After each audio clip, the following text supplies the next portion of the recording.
श्री शिवाय नमस्तुभ्यम। बोलिए उमापति शंकर भगवान की जय। महादेव और संग माता पार्वती की कृपा आप और आपके परिवार पर सदैव बनी रहे, इसी कामना के साथ आइए आज हम आपको संतान सप्तमी की व्रत कथा सुनाते हैं। संतान सप्तमी को हम संतान साते और ललिता सप्तमी भी कहते हैं। संतान सप्तमी का व्रत माताएं अपनी संतानों की लंबी आयु के लिए रखती हैं। वह इस व्रत को संतान प्राप्ति और उनकी रक्षा के उद्देश्य से करती हैं। ऐसा माना जाता है कि संतान सप्तमी के व्रत के प्रभाव से संतान के समस्त दुख और परेशानियों का निवारण होता है। इस साल 2024 में संतान सप्तमी 10 सितंबर को मनाया जाएगा। यह व्रत स्त्रियां पुत्र प्राप्ति की इच्छा हेतु करती हैं और व्रत संतान के समस्त दुख परेशानियों के निवारण के उद्देश्य से किया जाता है। संतान की सुरक्षा का भाव लिए स्त्रियां इस व्रत को पूरे विधि विधान के साथ करती हैं और यह व्रत पुरुष अर्थात माता पिता दोनों मिलकर संतान के सुख के लिए रख सकते हैं। साथ ही संतान सप्तमी की व्रत कथा भी आपको सुननी चाहिए। तो आइए आज हम आपको संतान सप्तमी की व्रत कथा भी सुनाते हैं। एक बार श्री कृष्ण ने युधिष्ठिर को बताया कि किसी समय मथुरा में लोमश ऋषि आए थे। मेरे माता पिता देवकी तथा वासुदेव ने भक्ति पूर्वक उनकी सेवा की तो ऋषि ने उन्हें कंस द्वारा मारे गए पुत्रों के शोक से उबरने के लिए आदेश दिया। हे देवकी, कंस ने तुम्हारे कई पुत्रों को पैदा होते ही मारकर तुम्हें पुत्र शोक दिया है। इस दुख से मुक्त होने के लिए तुम संतान सप्तमी का व्रत करो। राजा नहुष की रानी चंद्रमुखी ने भी यह व्रत किया था, तब उसके भी पुत्र नहीं मरे। यह व्रत तुम्हें भी पुत्र शोक से मुक्त करेगा। देवकी ने पूछा कि हे देव, मुझे व्रत का पूरा विधि और विधान बताने की कृपा करें ताकि मैं विधि पूर्वक व्रत संपन्न करूं। तो लोमश ऋषि ने उन्हें व्रत का पूजन विधान बताकर व्रत कथा भी सुनाई। नहुष अयोध्यापुरी का प्रतापी राजा था।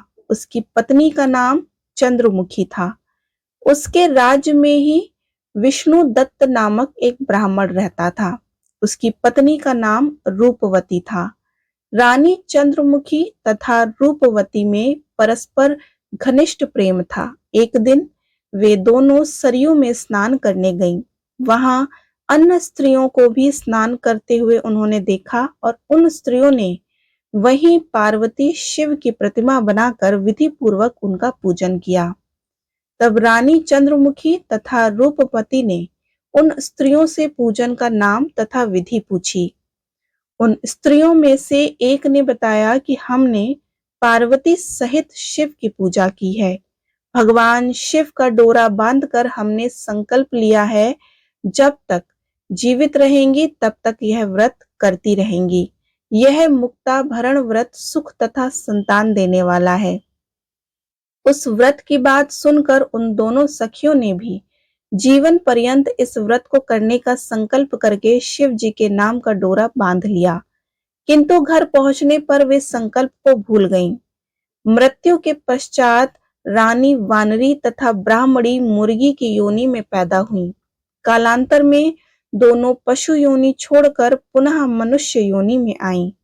चंद्रमुखी मथुरा के राजा पृथ्वीनाथ की रानी बनी तथा रूपवती ने फिर एक ब्राह्मण के घर में जन्म लिया। इस जन्म में रानी का नाम ईश्वरी तथा ब्राह्मणी का नाम भूषणा था। भूषणा का विवाह राज पुरोहित अग्निमुखी के साथ हुआ। इस जन्म में भी उन दोनों में बड़ा प्रेम हो गया। व्रत भूलने के कारण ही इस जन्म में भी संतान सुख से वंचित रही। प्रौढ़ावस्था में उसने एक गूंगा तथा बहरा पुत्र जन्मा, मगर वह भी 9 वर्ष में होकर मर गया। भूषणा ने व्रत को याद रखा था, इसलिए उसके गर्भ से सुंदर तथा स्वस्थ 8 पुत्रों ने जन्म लिया। रानी ईश्वरी ने पुत्र शोक की संवेदना के लिए एक दिन भूषणा उससे मिलने गई। उसे देखते ही रानी के मन में ढा पैदा हुई। उसने भूषणा को विदा करके उसके पुत्रों को भोजन के लिए बुलाया और भोजन में विष मिला दिया। परंतु भूषणा के व्रत के प्रभाव से उनका बालकों का बाल भी बाका ना हुआ। इससे रानी को और भी अधिक क्रोध हुआ। उसने अपने नौकरों को आज्ञा दी कि भूषणा के पुत्रों को पूजा के बहाने यमुना के किनारे ले जाकर गहरे जल में धकेल दिया जाए। किंतु भगवान शिव और माता पार्वती की कृपा से इस बार भी भूषणा के बालक व्रत के प्रभाव से बच गए। परिणाम स्वरूप रानी ने जल्लादों को बुलाकर आज्ञा दी कि ब्राह्मण बालकों को वध स्थल पर ले जाकर मार डालो। किंतु जल्लादों द्वारा बेहद प्रयास करने पर भी बालक ना मर सके। यह समाचार सुनकर रानी को आश्चर्य हुआ और उसने भूषणा को बुलाकर सारी बात बताई और फिर क्षमा याचना करके उससे पूछा कि किस कारण तुम्हारे बच्चे नहीं मर पाए। भूषणा बोली, क्या आपको पुनर्जन्म की बात स्मरण नहीं है? रानी ने आश्चर्य में कहा कि नहीं, मुझे तो कुछ भी याद नहीं है। तब उसने कहा कि सुनो, पुनर्जन्म में तुम राजा नहुष की रानी थी और मैं तुम्हारी सखी थी। हम दोनों ने एक बार भगवान शिव का डोरा बांधकर संकल्प किया था कि जीवन पर्यंत संतान सप्तमी का व्रत किया करेंगे। किंतु दुर्भाग्यवश हम भूल गईं और व्रत की अवहेलना होने के कारण विभिन्न योनियों में जन्म लेती हुई अब फिर मनुष्य जन्म को प्राप्त हुई हैं। अब मुझे उस व्रत की याद हो गई है, इसलिए मैंने व्रत किया। उसी के प्रभाव से आप मेरे पुत्रों को चाहकर भी न मरवा सकी। यह व्रत सुनकर रानी ईश्वरी ने भी विधि पूर्वक संतान सुख देने वाला यह मुक्ता भरण व्रत रखा।